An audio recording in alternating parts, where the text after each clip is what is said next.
Podcast Reborn is a mature podcast that can and will contain some spoilers for portions of Final Fantasy XIV. You have been warned. Enjoy the show. From the many realms of Atheris to the distant reaches of the 13th via the magic of podcasting, this is episode 27 of A Podcast Reborn, a show celebrating our past, present, and possible future of Final Fantasy XIV. This episode is being recorded on Sunday, December 4th of 2022.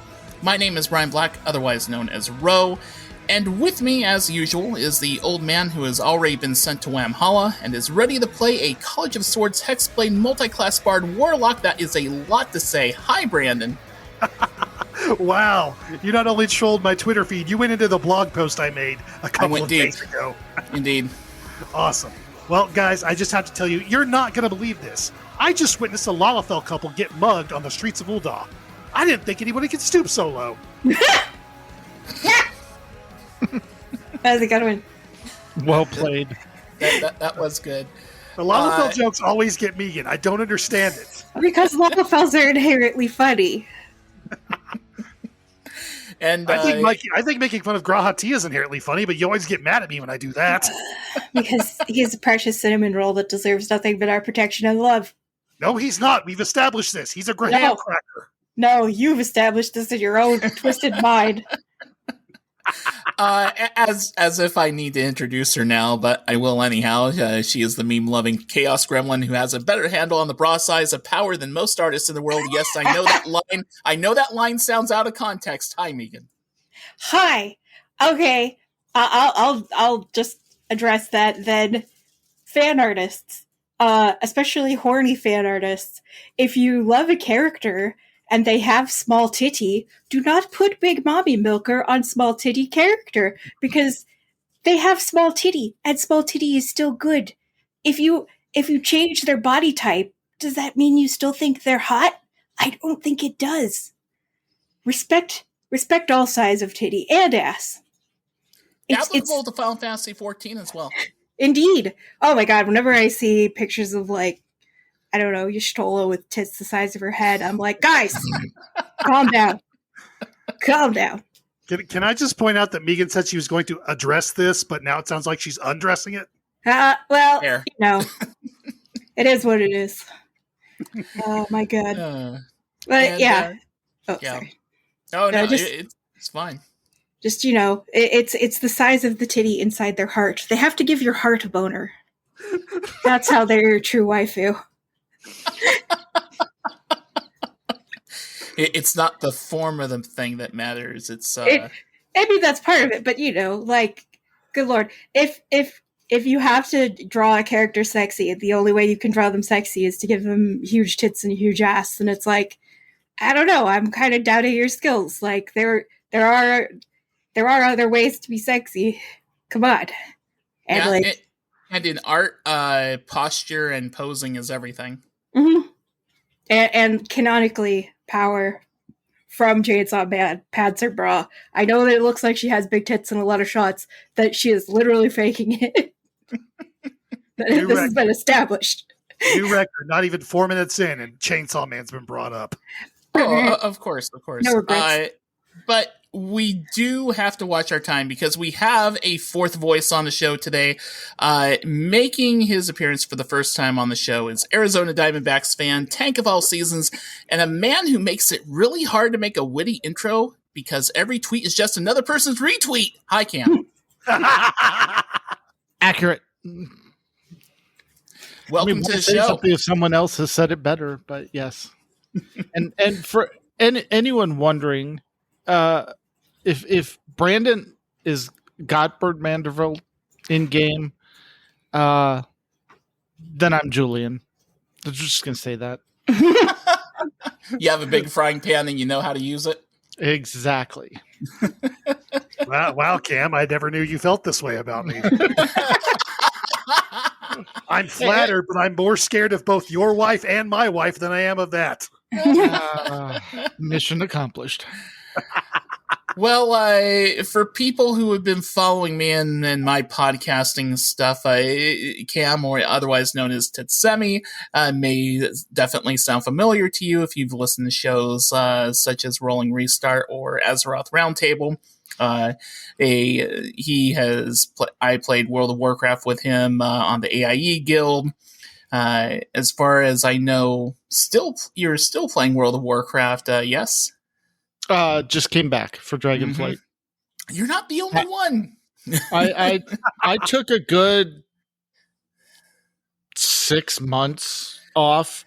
I think right after we stopped raiding the first raid of Shadowlands, and came back for the last part of the last patch and the event, and then leveling through Dragonflight.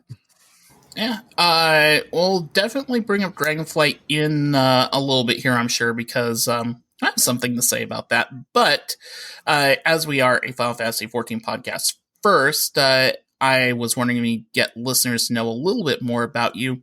How long have you been playing Final Fantasy XIV? And in general, what content do you enjoy the most in it? Let's see. How long have I been playing? That's a good question. I came in probably the last patch of Heavensward, I want to say, and then played through Stormblood and Shadowbringers and Endwalker. If I'm remembering correctly, it may have been the first patch of Shadowbringers. I don't really remember, because the nice thing about Final Fantasy XIV is the content is evergreen, so it just all flows together. I know I came in before they did the ARR revamp, so I had to go through the 100 quests at the end of ARR. Ouch. To get to... No! I love story. What ouch? There's no ouch. Okay, here's the thing, though. I love story, too. But one thing that is important in story, in my opinion, is pacing. A Realm Reborn story is fine. I played through it with the revamped thing, but one of the reasons that got me out of Final Fantasy XIV the first time I tried playing it years ago was the pacing of that part of the game. I love story, but I hate reading. Wow. If I may call back to something we were discussing earlier, the patch content of A Realm Reborn has quite a lot of padding. Yes. But regardless, I didn't, because I was not in a hurry to go anywhere. I wasn't in a hurry to raid. I wasn't in a hurry to get to the end. The pacing was fine because it was storytelling. And for me, coming into it kind of what is the story, it was nice to fill in all that, the details and everything. I started out as a Makote bard to make Megan happy.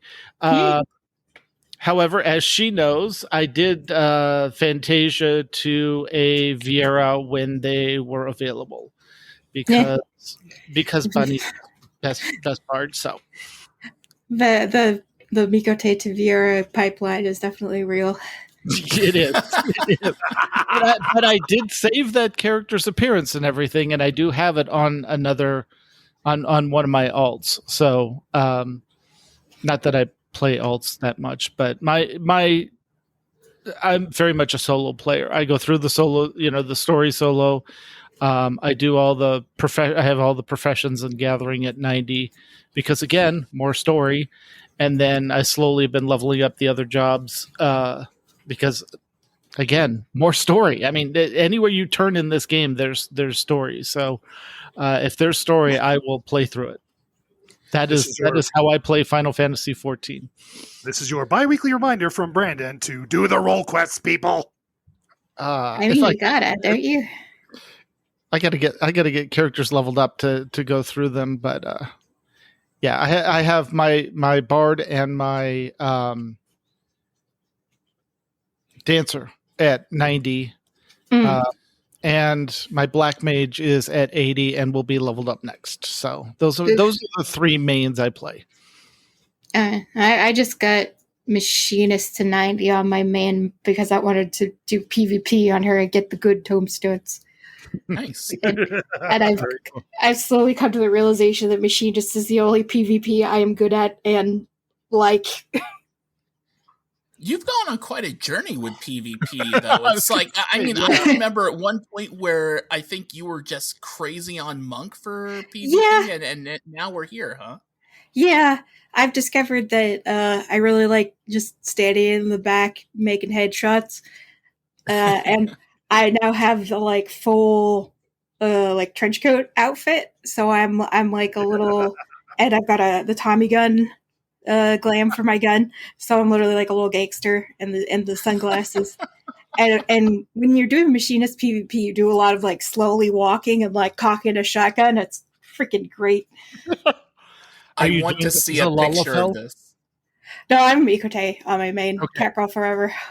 All right. But yeah. Oh, it's funny when you PvP at the same time on the same server cluster. For a while, you start running into the same people a lot. So I would like to shout out to Annie OP. She's a little Lalafell samurai. We get paired up all the time.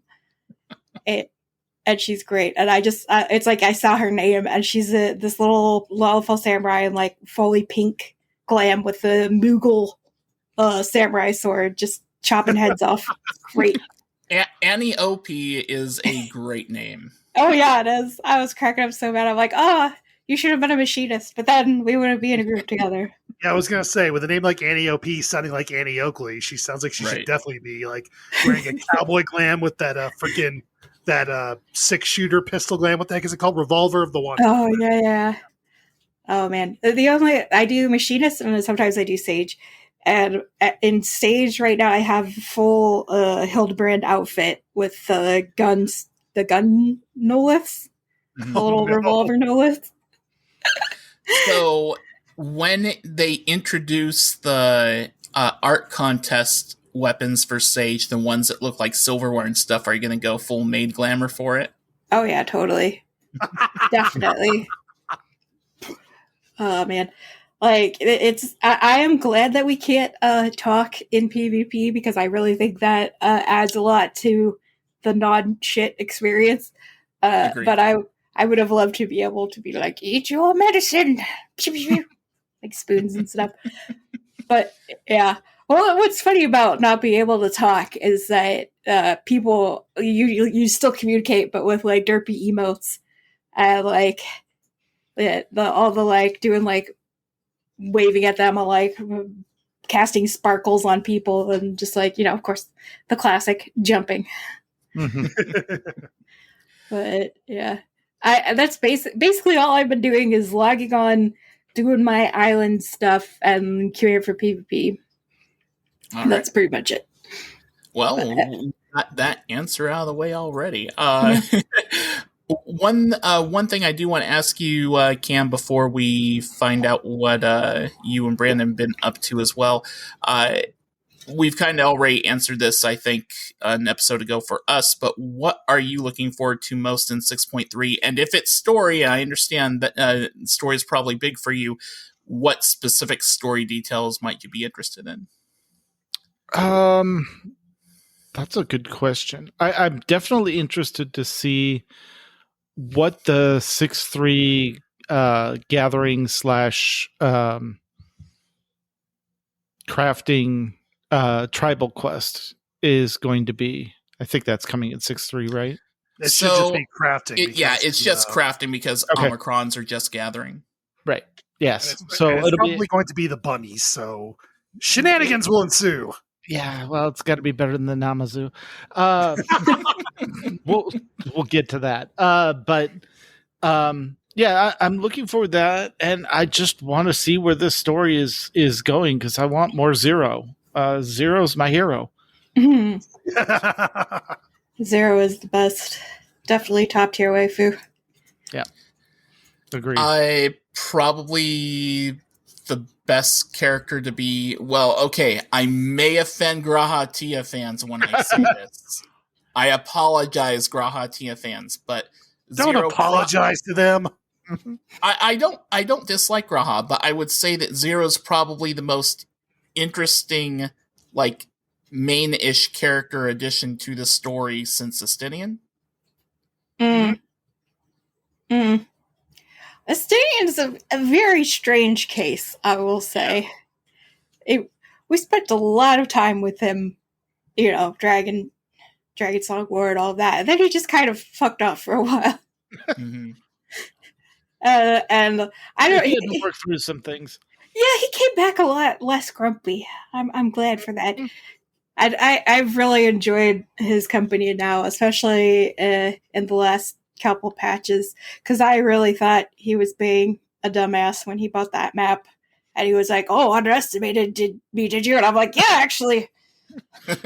Completely. Yes, I did, Mr. Spent 3,000 gil on a hair tie. I guess he only has to learn a lesson once. Too bad so many of those lessons have been really hard learned. Do you think he ever catches things with both hands anymore, or is he just like have an aversion to it?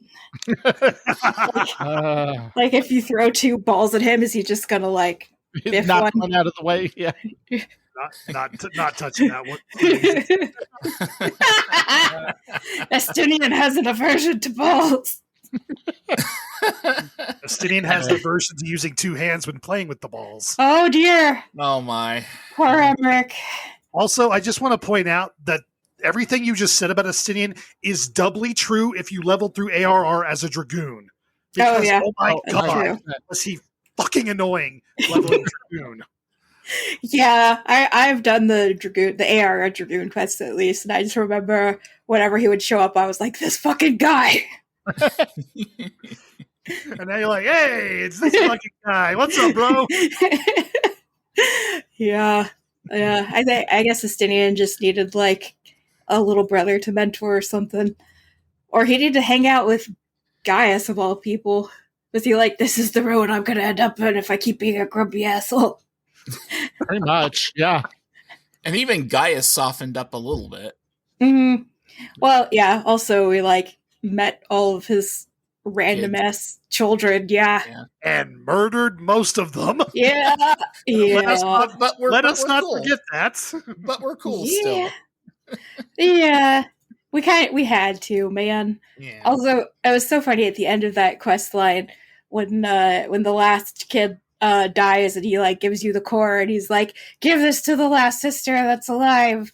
And I'm like, okay. And then like it takes them forever to do it. And I'm like, guys, I'm pretty sure they didn't mean it for sentimental value. I'm pretty sure like there's a reason he wants us to rub it on her forehead, okay? And then yes, it gave back her memories. So I was like, yes, there, go. Fuck. Come on. Get it together, guys.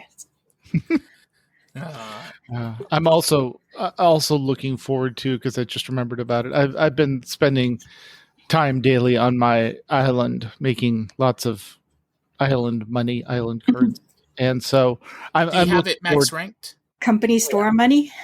Yeah, company store money. Oh no!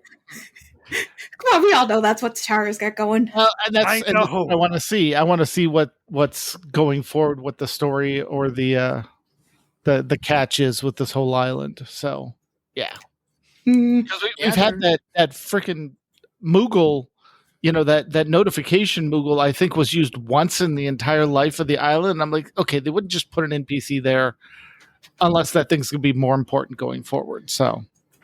Yeah, there'll be a few things added in 6.3, but I guess 6.4 is supposed to be the next big thing for Island Sanctuaries. So, yeah, I hang out on the Overseas Casual Discord because they do the recommendations. Like, do you want to make the most calories? Here's what you need to do, and what's expected. And it's a nice, easy thing. You just log in, set the agenda for the day, and you're done. So, they're doing the hard work. I've never not had enough calories, but I guess I didn't buy the whole glam set right out the gate. Actually, I don't think I've still bought the whole glam set. I didn't think it was that cute. I think I just bought the shirt. Gathering set on my bard. She wears that for gathering, and then wears the set from Emeliance on the crafting stuff. So. Oh yeah, that one's super cute. But I like the oh god, what is it? The Daisy Dukes. Yeah, Those exactly. Cute. Anna Vieira, definitely. Legs for millennia. Yeah. Accurate. Legs about as tall as the gold saucer. Ooh, yep. Oh, wait, if a Vera works at the gold saucer, do they like double bunny ear, or do they not have to wear the hat? Do they just like, or do they just show they up? Just don't wear the hat. Yeah. Or do they just like, if you're a Viera and you go to the golden saucer, you're just like, what the fuck? Take those off. Exactly. This is cultural appropriation. How dare you? Well, I mean, Viera can't wear headgear anyhow, so. True. Double rude. It's like, excuse me. I can't wear those. I have to find the fancy earrings that actually show up to wear any headgear. Mm-hmm. Oh, man. I mean, I have Viera alts, and whenever they put on earrings, it is just like, roll the dice. Where are the earrings going to show up? Exactly. Fucking nose. Yep. Oh, floating in the middle of the ear? Yes. Sure. Brandon, have you been in 14 lately? And if so, what have you been up to? Mostly I have gotten completely slacked off on my island. I just kind of thought about that as Tess was talking about it and going, "Oh, poor animals! You better go check your pasture." Yeah, because I definitely didn't set the mammoths to take care of them either. Oh shit! Yeah, I'm a bad farmhand. Mostly I have been playing my Femro alt, trying to get her through the Endwalker MSQ. We just wrapped up the Elpis storyline on her, and we're getting ready to head back in for part 2 of oh god, my mind just blanked. What is the area under Charlian called? Labyrinthos. Labyrinthos, thank you. I kept wanting to say it started with an O, and I'm like, that's not right. Anyway, yeah, we just wrapped that up, and I gotta say, I regret immensely doing the MSQ on her as a black mage, and I'll tell you why. Because that Venat solo duty, oh my god! Jesus Christ, dude! I am not a great black mage. I fully admit that, but oh my lord, I set it to very easy after I failed the first time, and I still got killed twice before I finally beat it. I'm like, okay, this is almost at 90 because I've been overleveled for the MSQ. I'm about to pause and just go roulette grind dancer or something, just so I don't have to deal with this bullshit anymore. Oh my god! Honestly, that's one reason I play Bard is for the mobility. Like, you can't get me if I'm not close to you. Like, no, you stay over there. I will get to the other end of the arena and just shoot you from the other end of the arena while moving. Well, having one of my original MMO experience was being a hunter in WoW, so I just learned to kite, kite forever, never stop. 100%. And also, like when I'm in a raid, I'm always like, imagine having cast bars. Ugh. Yeah. Yeah. As a person who mained a mage in World of Warcraft, but also did the Endwalker MSQ as both a summoner and a bard, that was rough to get used to. But Jesus. I did finally cap that black mage, and I put it next to Astrologian in the, here's how many 90s this Femro also mine has. And now I'm like, okay, got the 2 jobs I don't like playing the most out of the way. Let's go roulette grind dancer before I lose my mind on the frickin' Venat trial. Yeah. Even doing that with frickin' trusts, I know I'm going to lose my mind if I try and do this. Yeah. But that's why dancer's also 90 for the mobility. Yeah. Yeah. That's my next step. I'm like, nope, we're done with this. Time to go grind that up. I'm not doing this again. Ugh. That's why whenever I main a job, because I know I'm going to want to probably raid with it at some point, it always has to be something with pretty good mobility. Yeah. Like Summoner and Red Mage are pretty much my limit. And I don't even like doing melee because it's like too much shit to keep track of like where I'm supposed to be. I do not like positionals at all. No, I'd rather take the chance that I'm going to yeet myself off a whale attacking a ship than not be able to move. So yeah, it'll be hard for me to when it comes to ranged DPS, at least magical ranged DPS. It's hard for me to play anything except Summoner because Summoner is so mobile. And I mean, Black Mage is entirely not mobile, and Red Mage, well, Red Mage is kind of, it's more mobile than Black Mage, but it still has its moments. I think Red Mage is pretty good, but it's not bad. I got really used to playing Red Mage in Stormblood back when it was the like Connie guys. I can't even remember. You know, the one the primals. They're not primals. You're beating them up to get rid of their lords. Yeah. That I was maining Red Mage back then, and it's like you just get really used to the like cast, and then it's free so you can move, and then cast, and then it's free so you can move. But yeah, and the fact that they have a gap closer and a jump back, yeah, on you targeting someone else in your party is definitely nice. That is very nice. You will flip off of the arena though. That happened quite a few times. Oh my god! Well, when it got to, I think I was maining Red Mage when friggin' Crystal Weapon dropped when we were on the sky ships, and I just flung myself off those platforms so many times that I was like, nope. And I switched to Summoner. How was Suzaku for you on Red Mage? It was fine. I don't remember struggling with that one too much, but like something about the I think it's because the platforms are like skinny in one direction. So it was, and the boss is in the middle, and so if you hit the flip back, you will just right off the edge. I think at some point I took it off my bar. I'm like, no more flips for me. But then I didn't feel like Red Mage anymore. I'm like, I gotta do flips and shit. Like that's part of the like 3-part checklist for being a Red Mage. Be fancy, do flips, wear red. I will yes, say let's talk about that real fast, if you don't mind, Megan. Or would you care to confess your sins to everyone? What? My main character has a brown and green color scheme. Deal with it. She's got 2 out of 3 ain't bad, okay? Although right now she's wearing red because it's Christmas outfit. What were you gonna say, Cam? Oh, the bard disengage or whatever it's called for a bard has saved me a couple times on that stupid hammer platform where he's like winding up the hammers and it's going to hit the platform and knock you sideways. And there have been a couple times where it's like, oh, I'm in the wrong position. This is going to end badly. And just turned around and yeeted myself backwards and like, oh, thank God. Oh, is that the Biragot fight in the current 24-man? Yes. Oh, man. I've never been very good at the bard one because it's literally just throw yourself backwards. Sometimes it's useful, but you really have to know the fight and you really have to know what you're getting into. Dancer, though, I freaking love that. That Dancer is literally like are you a derp and do you forget where you're supposed to be all the time? Exactly. Recall. Here's 3 charges of what essentially amounts to Mage's Blink. Yeah, basically. You're just like, oh, fuck. No, it's good. Exactly. I've yet to experience that. Yep. As for myself, I've not been playing a lot of Final Fantasy XIV lately. I've been in the game, like, kind of derping around a bit. And since I got the card mount, it's like, I think I'm just gonna kind of relax for a bit now. I've been still doing my casino stuff and RP here and there.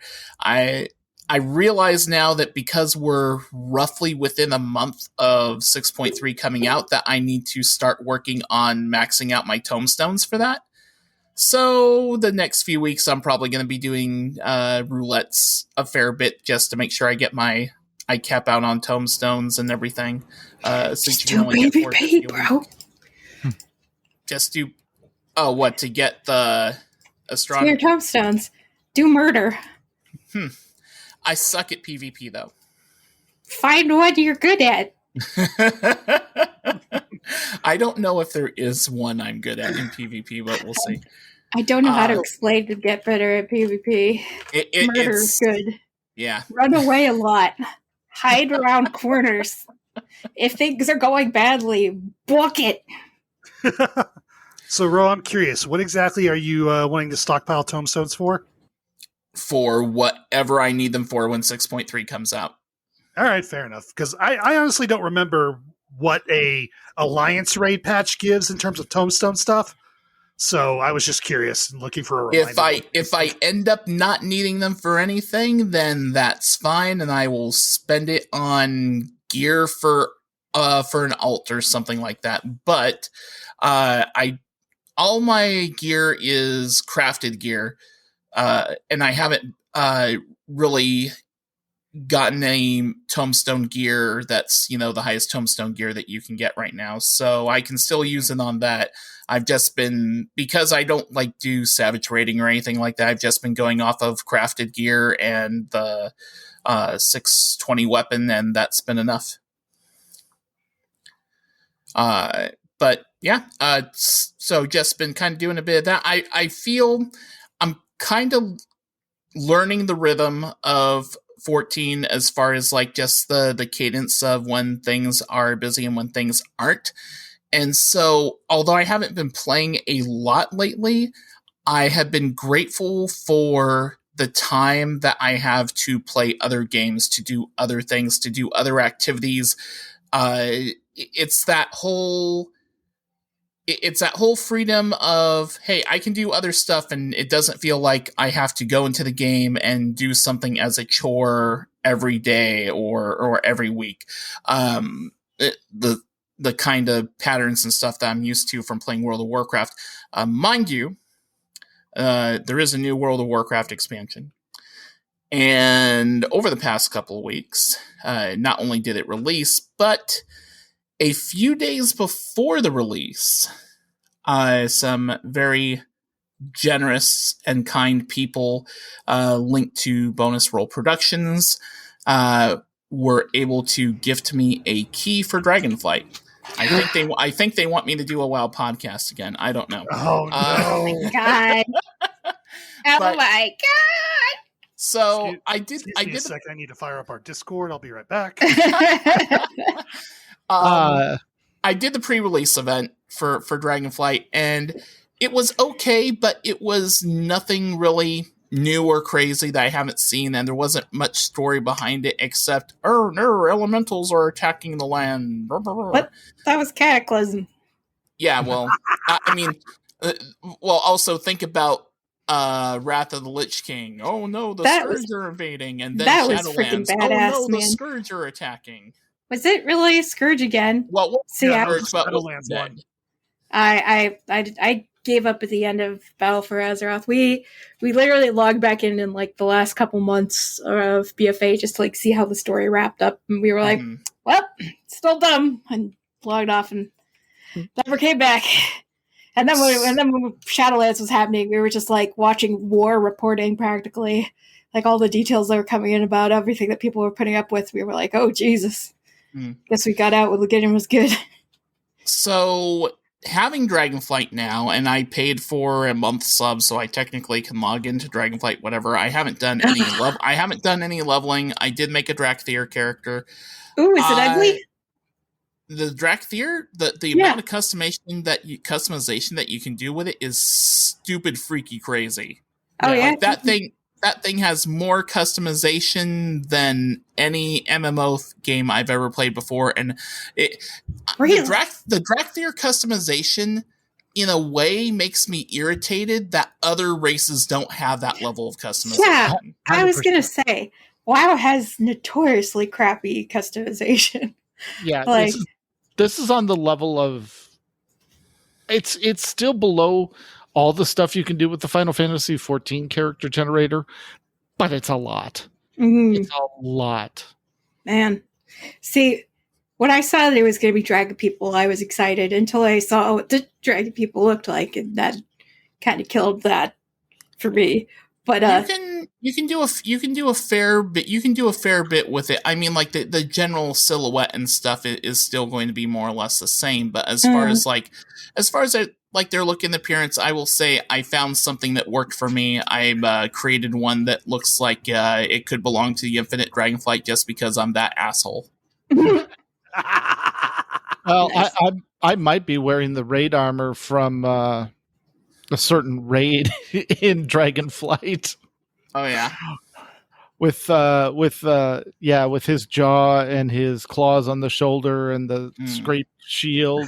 Nice. Oh yeah, it's Yeah. Great. But I guess to kind of sum up my thoughts on just Dragonflight being a thing and being out there and what I'm planning to do, I wasn't planning to play that thing for like probably literally months because I didn't expect I didn't buy a copy of it. Now that I've been gifted a copy of it, it's one of those things where, yeah, I'm probably going to play it soon. Am I going to play it before 6.3? No freaking clue. The holidays are a crazy time of year for me.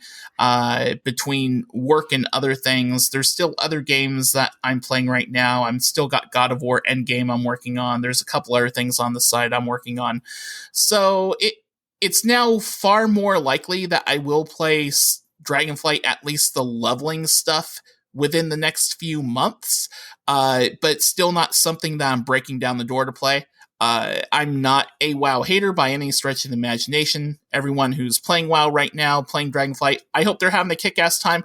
I hope they're having a fun time. I hope that Dragonflight is good. Not so that I can go back and play it again, but the thing is, the better that WoW becomes, and the better that Dragonflight becomes, and the more lessons they learn from Final Fantasy XIV, then that gives Final Fantasy XIV a reason to step their game up more, which gives WoW a reason to step their game up. Competition is good, and that's why I want Dragonflight to be good. Yep. Yeah, and borrow ideas from each other as they have. I just think it's funny because, like, I'm just experiencing it through the memes because I still follow a lot of WoW people on both Tumblr and Twitter, and so I'm like, Rathian was always one of my favorite WoW characters, and apparently he has a big brother now, and everybody's everybody's like, too hot, Dragon Men. And I'm like, oh boy, here we go. But luckily nobody's shipping them, so that's good. But it's still Rathian and Anduin, but no, Rathian can go jump in a lake. He's hot, but no, my little goblin baby. Look, I'm Horde. He tried to kill us. So I have a personal vendetta against him. I will side with his big brother who sat in Outland and took his time and figured out how to uncorrupt dragons without all this other bullshit, and should be the one sitting on the throne at the end of that expansion. Look, man, Rathian's like 4 years old. Give him a break. Yeah. He's a toddler. Yeah, that's what I mean. He needs to go off and learn how to be a decent human dragon, or whatever you want to call it. A decent human dragon. That is a title for this episode. Yes.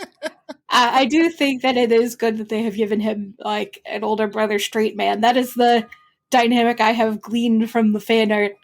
Yeah. But it's just a little screamy baby. Sibelian's much more serious. Rathian's very impulsive, and it's like, seriously, if you want to pick a leader, we've had enough impulsive leaders. We just give somebody that's got, time to actually think things through and doesn't just go, here, Garrosh, have the throne. Yeah. So no, I'm having fun with that. I will tell you this: I'm not going to spoil anything. There are a lot of callbacks from other expansions. People showing up, like I think Brandon, you know which one I'm referring to as far as the blue Dragonflight. There's one I hated. This voice actress's job that she did on a certain raid boss back in Wrath of the Lich King. Because I've kind of been spoiled on who you're talking about. I know who you're talking about. I mean, if you're gonna say what spoiler for Dragonflight right now. If you care about the Dragonflight story, then plug your ears. But if it's not a big deal for you, Cindergosa somehow comes back. Cindergosa somehow. Sorry. No, it's not alive. It's not her. It's an arcane construct of her memories. And she's hot. So she is hot. Yeah, that is the other meme I've seen. Yeah. But also confused. Stellagosa and Emigosa from Legion, right? From Legion, well as the dragon, the big blue dragon that you healed in the pool. Senegos, wasn't it? Senegosa. Yeah. You run into them in the third zone, helping Caligos out. And that's cool because I mean, like we spent a lot of that zone in Legion, like helping out Blue Dragons. Yeah. Okay, you gonna hook up with the rest of your flight and go solve your flight's problems and shit. And now it's like, oh, Dragonflight, they're actually doing that. Cool. Yes, I like that. Yes, and Caligos is trying to Caligos is learning some lessons. Let's just put it that way. That's the other meme I've seen. Is people saying "fuck Caligos," all my homies hate Caligos. No, he's learning his lessons. Let's just put it that way. But there's the right lessons to learn. Have they made any like lore connection between the storm drakes and stuff in the Viking land in Legion and not yet Primalist stuff? I said, I haven't got to the fourth. I'm still in the third zone, so I haven't even made it to the fourth zone. I hit 70 like the beginning of the third zone, helping the Tuskar, and so I'm doing just like every other expansion. I'm doing like the last two zones max level, which is always tough, but because the scaling's just like you've got low 70 level gear, but they think you're 70, so you should be doing a lot more damage, and just everything becomes a slog. Oh, but for fuck's sake, they haven't fixed that garbage yet? It's not horrible. It's just not, like you're beating the crap out of stuff coming, up, and you hit like 66 and there's a nosedive and like in power, and you're like, oh, okay, I know what's going on here. And then you hit 70 and it's not horrible. Let me put it that way. You're definitely winning points with Brandon and convincing him to play Dragons. Well, I'll let Ben convince him since Ben received a copy. So no, God no, damn you, whoever you are. Yeah, he did not buy it. He was not planning on playing, but wait. Okay, so hold on. I got gifted a copy of Dragonflight. Ben Bumhofer's been gifted a copy. Is there some plot where Blizzard is sending free copies to all the podcasters that left? That's funny. One thing I do want to ask you before we move on from Dragonflight, because it's a stupid question and I just need validation on it one way or another. Mm-hmm. Cam, is dragonflying a big deal?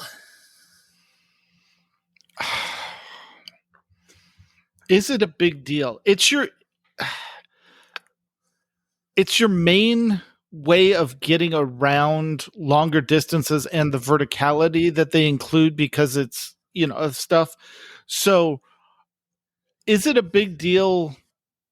I've gathered the glyphs from the first three zones. Like you go into a zone and basically I fly around, get all the glyphs so that I can unlock more dragon flying so that they can glide longer or travel faster or climb, all that sort of thing. But I haven't maxed it out. I'm getting used to using it more, but I am so ingrained that at the beginning of an expansion, you are on the ground. Mm-hmm. Final Fantasy 14, you're hunting Aether Currents and all that. Yeah. ESO doesn't have flying. SOTOR doesn't have flying. And WoW, you're always on the ground. So my default when I go do something, I have a little quest tracker that tells me about how far the quest giver is away. Like if it's less than a certain distance and it's on the, I know the path, I'm riding to get there. I'm not doing the Dragonflight. But if I'm like hopping around trying to get to mining nodes and stuff like that, then yeah, I'm using it. But there'll be times where I'm like at the, way up and I'll see a node down below and I'm like, oh God. And it's just, the nice thing is you can literally point your dragon straight down and just land. Like you hit the ground and with a thud, but you just, straight down, you're on the ground, mine the node, hop back up, and you're off and going. It's a lot better than it was in the alpha and the beta. I'm enjoying it. I think it's a good addition. I do get frustrated sometimes where I want to be up in the air and I want to take a picture of something. I want to take a screenshot or something. You can't hover. You're always moving. Right. It's constant motion, so it takes a bit of it. Yeah. You have to manage it actively rather than just passively, hold down, click, and let the thing fly. Okay. But there is something about being up in the air and you've got a target down on the ground. Mm-hmm. And you just point the dragon down, and all of a sudden you realize there's a couple like canyons or trees in between you, and you're starting to do the flying through, and the speed lines increase on the dragon, and there's this rush of wind that they nailed. Like, it feels good when you're moving at speed. It's when you're trying to get somewhere and you're trying to climb up and you've run out of essentially dragon stamina and you're like, all right, let me land a minute. Pills for that, I hear. Yeah. And then start it again. But yeah, when you're moving or diving or going at speed and you get that rush of the wind past you, they've completely nailed it. It gets addicting. It really does. Like, sometimes I'll forget and I'll be in like the next zone over. Oh wait, I was doing quest over there. I was just enjoying the scenery and flying. So yeah, so it sounds like as long as you're not having to fly up, it's fun. For the most part. I mean, there's like, if you start out with 3 stamina bubbles, and basically there's an acceleration that will launch you upward. And 3 of those is generally enough to get you high enough to do most things. There's a couple dragon glyphs where it's like, start in Orgrimmar and try and get to the top of Mount Hyjal. Oh, cute. Okay. So, it's going to be a path of climb. Then you have to dive back down a little bit to pick up some speed, which recharges your stamina, and then you can climb again. So you get used to it. There's a rhythm to it that you get used to as you do it more and more. Mm-hmm. At first, it's awkward, but once you get the hang of it, yeah, you can just go. You can just. It really is a good way of traveling around once you get used to it. Once you unlock a few of the dragon glyphs to unlock the knowledge. All right. Well. We're kind of coming up close to the end of the show here, about another 10 or 15 minutes left. So the last thing I kind of want to go around the table with today, first off, to make a small announcement that this is actually going to be our last episode of the year. Mainly because the holidays are coming up. Schedules would probably be hard to synchronize as far as recording an episode later on this month. And we know that 6.3 is coming out in January, probably January 10th and not January 3rd. We don't know when the next live letter is yet, but that should be before the end of the month. But basically, there's not a lot happening between now and 6.3 except the holidays. And rather than try to jump through hurdles and figure out a time to record and talk about not a heck of a lot, I'd rather just record the next episode after the holidays, right before the patch launches, when we're all pretty hyped about it. So that's the plan for that. That being said, the last question I want to ask for today is, Megan, I'll start with you. If you were to make any kind of resolution for next year when it comes to Final Fantasy XIV, what would it be? To find a new static. Find like a good one, a permanent one. We've been hopping around. Different people have let us run with them, but it's really hard to find. Everybody seems to live on the West Coast. It's really hard to find somebody who raids, because Word works until 5 p.m. every day. And so all the raids are like, yeah, we're starting at 7 p.m. Eastern time. And it's like, well, fuck. Yeah. So I've spent so much time on the Final Fantasy recruitment subreddit, just Discords, and nothing has worked out. So I hopefully with the launch of a new tier, even though it's not like a static tier, maybe we can find a place for us. And so, anybody listening to this, if you would like a summoner and a dragoon, because I've decided I'm maining summoner on my main, and I've started spending tomestones on the gear for that. That's what I have my Oh my god. Hildebrand weapon for yeah. You've had a hard time with it this time around. It's been a bit of a. We always seem to just miss the window where like everybody's recruiting, and it's always through some like weird circumstance, like we're on vacation, we're out of town, or something else is going on.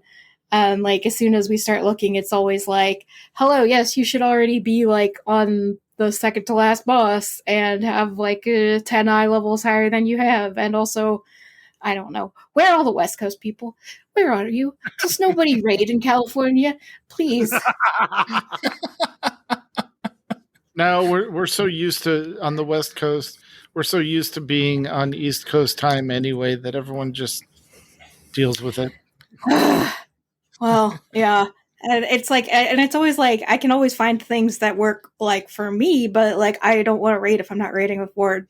Because like, that would suck.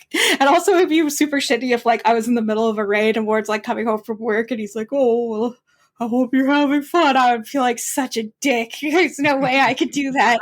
What you need to do is just find some Australians to raid in the morning before he works. Oh my god. You know, there was a point where we were raiding with Australians before they had oceanic servers. I remember this. God, what expansion was that? I think there was a little bit of Stormblood. We were raiding with. It was like a like 5 of the group were Australians, and the rest were like just randos from just incredibly random places. But yeah, oh man, yeah. Anybody listening to this, if you need 2 raiders who are not bad, I can't guarantee that we're good, but we're not bad. They're not as bad as I am, so. Or me. We did the last tier. We passed the last tier while it was current, and then that group kind of went ahead without us, or like disbanded because we had beat the raid tier and then reformed without telling us. So yay. I'm still in their Discord. Oh no. Oh boy. Yeah, right. Well, it is what it is. Well, I definitely wish you luck with that. You are definitely far more, for lack of a better word, hardcore when it comes to raiding than I am, and I have a lot of respect for that. Wait, one more thing. Anybody who invites us to raid with them, there is a high chance that I will draw silly shenanigans that happened in our raid. I did it with my previous raiding friends. So if you want really crappy art doodles of your characters, there you go. I'm bribing. I'll bribe you. I'm not saying they'll be good, but they'll be funny. Yes. Brandon, how about you? Resolutions for Final Fantasy 14 next year. What you got? I actually have a spreadsheet where for each of my individual characters, of course, I make a list of things I want to get done on them. Basically, it's like, level this job to 90, complete this role quest, clear the raid on normal, blah, blah, blah, whatever. The only things that are not done on it for most of my characters are basically like really obscure stuff. Like on the main, I still haven't been able to clear Palace of the Dead floor 100 because I want to get those red weapons for glam. Solo or with a group? With a group. I'm terrible. I don't want to try it. Solo is really hard, man. Yeah. So I'm thinking I might have to just like ping the AIE Discord, be like, hey, can someone just like help me run through from 50 to 100 as a pre-made group just one time so I can get this, cleared and be able to, buy those other weapons? Me and Ward might want to do it because I know there's a new thing like that requires like a high level having beat it. We might want to do that. You just have to clear 50, I think, to access the next deep dungeon. Yeah, but I don't think we've done that on Tarika and Weta. Oh. Okay. So maybe. So yeah, right now the big thing I haven't done is basically any of the goals on my Femro alt, and she's basically like, just do the MSQ and complete all the role quests. That's literally her goal list right now. So I'm working on that. So I know that when the remaining patches come out, I'm going to have stuff to add to that. Then as the expansion starts to come to a close, I'm going to have like, okay, here's some long-term goals I want to have before whatever the heck the next expansion is. So it's a constantly evolving goal list, and I'm just going to keep working on trying to get as much of that done as humanly possible. All right. Cam, what about you? Mine's simpler because I tend to dip in and out of a lot of games. As Yoshi P says, come play and then take a break. Sure. That is my mantra. So, I definitely want to get my Black Mage through to 90, and there are a couple other classes. And I don't want to say strangely, but it seems like I'm strangely enjoying the Paladin quest line, and so I want to get through that. Hang on, where are you in the Paladin quest line?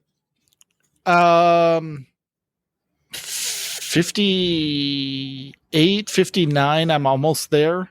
Like I'm almost to the very end. You're telling me you're actually enjoying the Paladin quest line in Heavensward? Yeah. Yeah, I've heard some things. I've never done it myself. It is by far the worst class questing in this game I've ever seen in my life. I've never met someone who says they enjoy it. Different strokes for different folks. Yeah, exactly. Something about it. Just, I'm like, this is interesting. I want to see what happens with this. So, it's one that like I go back and what I was doing. And I know we're running short on time, but basically the reason I got sucked into Paladin was I was using them for the tribal quests to level up for the ones that needed it. And so every once in a while, you'd hit a cap and like, oh, new story available. Okay, well, let's go see that. So, and the other thing I want to finish, which I don't know if I'm going to finish this year, just because of everything going on, but I was going through all the tribal quests, got everything done, I thought. Unlocked the allied quest, did the one in ARR, great. New villain, it's fun villain. Did the one in Heavensward, great. Get to Stormblood. Where's the allied quest? Wait, why do I only have 2 tribal? Oh no, there's a 3rd tribal in Stormblood. Where is it? It's the Namazu. Have fun with that. No. So I'm about 6 days from getting them to Bloodsworn, and then I could do that, and then finish up Shadowbringers, and then get into the Endwalker one and see when they release the allied quest line for that. But that's a fun quest line. So those are my goals. All right. More story. As for myself, it should come as no surprise that now that I've obtained cards 1 through 312, that I want to get all of the Endwalker cards, which I still have not done. There's plenty of Endwalker cards I have not obtained. So yeah, I've got to complete the set. I do not count the Dissidia cards as part of the set. That's the cards that feature characters from other games. Mm-hmm. So, I mean, if whenever I get those, but just getting all the Endwalker cards is a thing for me, so there's a lot of content that I have to do there.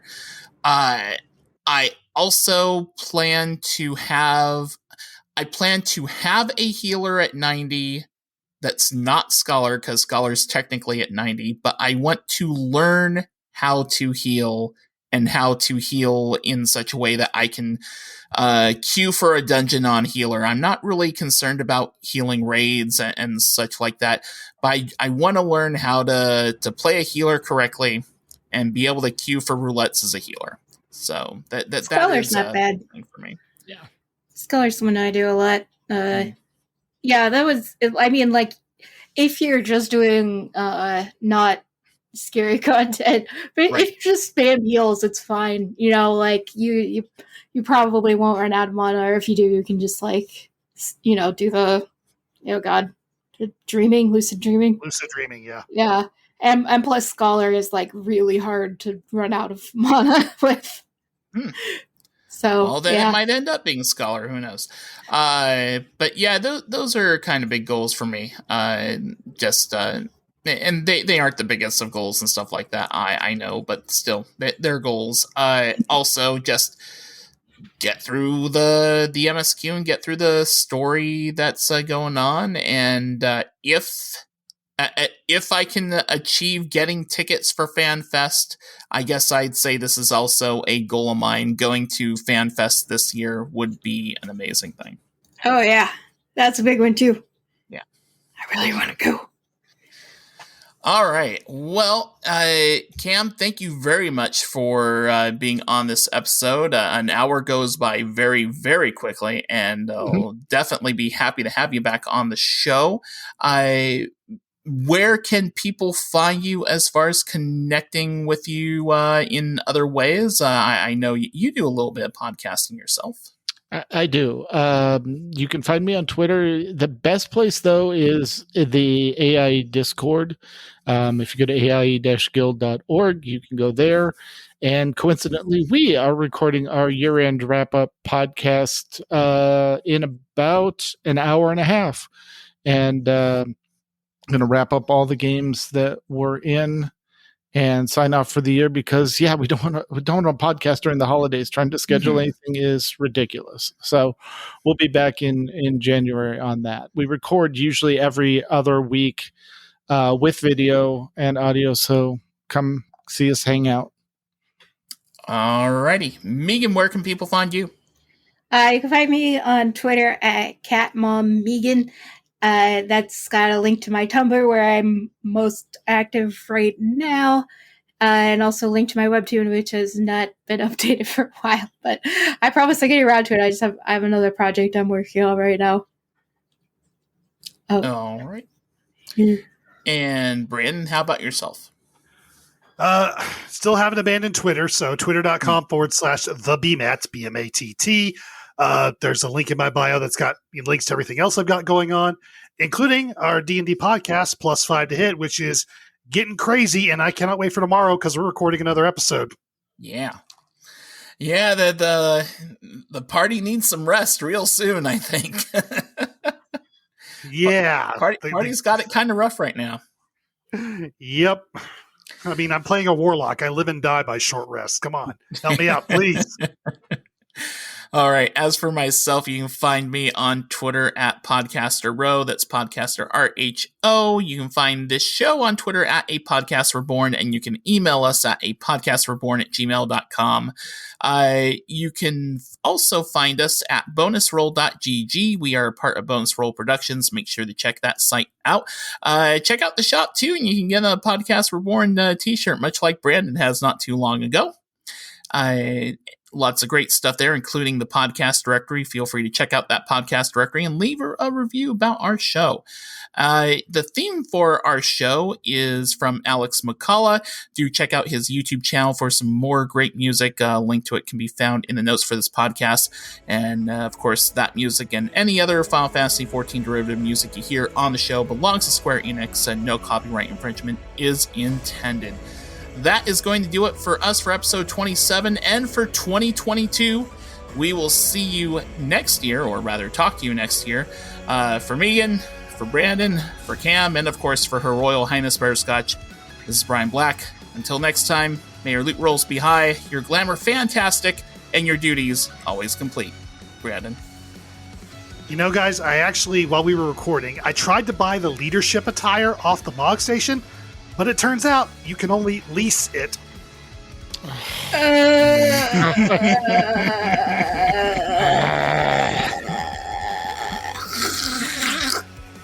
Way to end the year, man.